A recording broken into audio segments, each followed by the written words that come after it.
Hello dear student. स्वागत है आपका पीएस एजुकेशनल टिप्स के एक नए वीडियो लेक्चर में।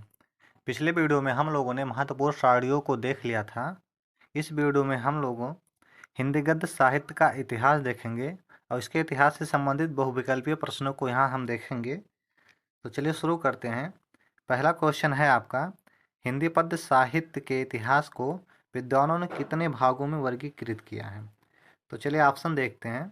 ऑप्शन नंबर 1 है आपका 3, 2 है 4 और तीसरे में दिया है 5, चौथे में दिया गया है 6। तो चलिए देखते हैं इसका राइट आंसर है। इसका राइट आंसर है 4, यानी हिंदी पद्य साहित्य के इतिहास को विद्वानों ने 4 भागों में बांटा है। अगला देखते हैं हम आप अब क्वेश्चन नंबर 2। क्वेश्चन नंबर 2 है आपका, आदिकाल किन नामों से जाना जाता है, यानी याद काल का और नाम क्या हो सकता है, ये आपको बताना है। तो पहला वीर गाथा काल है, दूसरा पूर्व मध्य काल है, तीसरा चारण काल है, चौथे में दिया गया है का और गा दोनों। तो चलिए देखते हैं इसका राइट आंसर क्या होगा। इसका राइट आंसर हो जाएगा का और गा दोनों, यानी कि वीर गाथा काल भी कहा जाता है आदिकाल को और चारण काल भी कहा जाता है। अगला क्वेश्चन देखते हैं हम लोग। क्वेश्चन नंबर 3 है, नरपथ नाल की रचना है, यानी इन्होंने किसका रचना किया है। तो पहले हम लोग ऑप्शन देखते हैं। पहला ऑप्शन है जय मयंक जस चंद्रिका, दूसरा आपका खुमार रासो, तीसरा बीसल देव रासो, चौथा आपका हमीर रासो। तो इसका राइट आंसर हो जाएगा आपका बीसल देव रासो। अगले क्वेश्चन की तरफ चलते हैं हम लोग। Question number 4। क्वेश्चन नंबर 4 है आपका, पूर्व मध्यकाल यानी भक्त काल कितनी शाखाओं में बांटा गया है। तो चलिए देखते हैं ऑप्शन पहले। का में दिया है 2, खा में 3, गा में 4 और घा में 5। इसका राइट आंसर हो जाएगा आपका 2। पूर्व मध्यकाल यानी भक्त काल आपको 2 शाखाओं में बांटा गया है। अगला हम लोग देखते हैं, तुलसीदास किस शाखा के कवियों के नायक थे, यानी तुलसीदास जो हैं वो किस कवियों के नायक थे। तो चलिए देखते हैं। यहाँ हम लोग ऑप्शन दिया गया है। पहला आपका दिया है निर्गुण शाखा के, दूसरा सगुण शाखा के, तीसरा ज्ञान आश्रयी शाखा के और चौथा आपका दिया है प्रेम आश्रयी शाखा के। तो इसका राइट आंसर हो जाएगा आपका सगुण शाखा के। अगला क्वेश्चन देखते हैं हम लोग। Question number 6। क्वेश्चन नंबर 6 है आपका, रस अलंकार छंद नायक नायिका आदि के उदाहरण रूप में काव्य रचना को कहते हैं, क्या कहते हैं।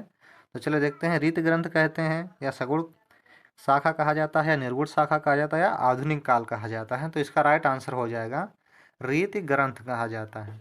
अगला देखते हैं क्वेश्चन नंबर 7 हम लोग, आधुनिक काल कितने भागों में बांटा गया है। चलिए देखते हैं आधुनिक काल कितने भागों में बांटा गया है। ऑप्शन देखते हैं। पहले में 4 दिया है, दूसरे में 3, चौथे में 5 और यहाँ घा में दिया है 6। तो चलिए देखते हैं इसका राइट आंसर क्या हो जाएगा। तो आधुनिक काल जो है वो 5 भागों में बांटा गया है। अगला देखते हैं हम लोग।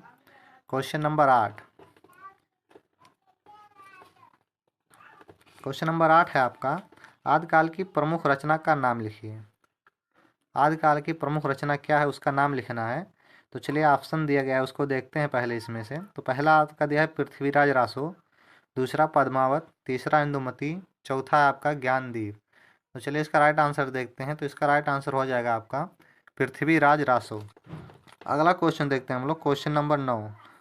क्वेश्चन नंबर 9 है आपका, वीरगाथा काल की रचनाएं कितने भागों में विभक्त हैं, ये आपको बताना है। ऑप्शन में आपको दिया गया है 4, दूसरे में दिया गया है 3, फिर तीसरे में दिया गया है 5, चौथे में दिया गया है 2। इसका राइट आंसर हो जाएगा आपका 2। अगला क्वेश्चन देखते हैं हम लोग। Question number 10। क्वेश्चन नंबर 10 है आपका, रासो ग्रंथ में प्रयुक्त हुई भाषा का नाम, यानी रासो ग्रंथ में कौन सी भाषा प्रयुक्त हुई है इसको आपको बताना है। पहला आपका डिंगल, दूसरा पिंगल, फिर तीसरा में दिया है का और खा दोनों, फिर घा में दिया है फ्रेंच। इसका राइट आंसर हो जाएगा का और खा दोनों, यानी डिंगल और पिंगल ये दोनों रासो ग्रंथ में प्रयुक्त की गई भाषाएं हैं। अगला क्वेश्चन देखते हैं। Question number 11। क्वेश्चन नंबर 11 है आपका, आल्हा खंड भारत के किस हिस्से में गाया जाता है। का में दिया गया दक्षिण भारत, खा में पश्चिम भारत, गा में उत्तर भारत और घा में पूर्वी भारत। तो इसका राइट आंसर हो जाएगा आपका उत्तर भारत। अगला क्वेश्चन देखते हैं हम लोग। Question number 12। क्वेश्चन नंबर 12 है, किस काल को हिंदी साहित्य का स्वर्ग युग कहा जाता है? ऑप्शन दिया है आपका यहाँ पे। आधुनिक काल पहला, दूसरा रीत काल, तीसरा भक्ति काल, चौथा आदि काल। इसका राइट आंसर हो जाएगा आपका भक्ति काल। क्वेश्चन नंबर 13 देखते हैं। गीतावली के कवि का नाम है। ऑप्शन देखते हैं तुलसीदास, दूसरा केशवदास, तीसरा मतिराम, चौथा भूषण। इसका राइट आंसर हो जाएगा आपका तुलसीदास। अगला क्वेश्चन देखते हैं हम लोग। क्वेश्चन नंबर 14 है आपका, भक्ति काल की प्रमुख प्रवृत्ति है। चलिए देखते हैं ऑप्शन पहले। तो पहले ऑप्शन में दिया गया है भक्ति भावना की प्रधानता, दूसरा वीर एवं श्रृंगार रस वाले रासो काव्य, तीसरा है जैनों तथा सिद्ध नाथों की धार्मिक प्रवृत्ति वाले काव्य, फिर चौथा आपका धन की प्रधानता। राइट आंसर हो जाएगा इसका भक्ति भावना की प्रधानता। अगला क्वेश्चन देखते हैं हम लोग। Question number 15। क्वेश्चन नंबर 15 है आपका, स्वामी वल्लभाचार्य के आराध्य कौन थे? ऑप्शन दिया है शिव, दूसरे में श्री कृष्ण, तीसरे में श्री राम और चौथे में दिया है गणेश। इसका राइट आंसर हो जाएगा श्री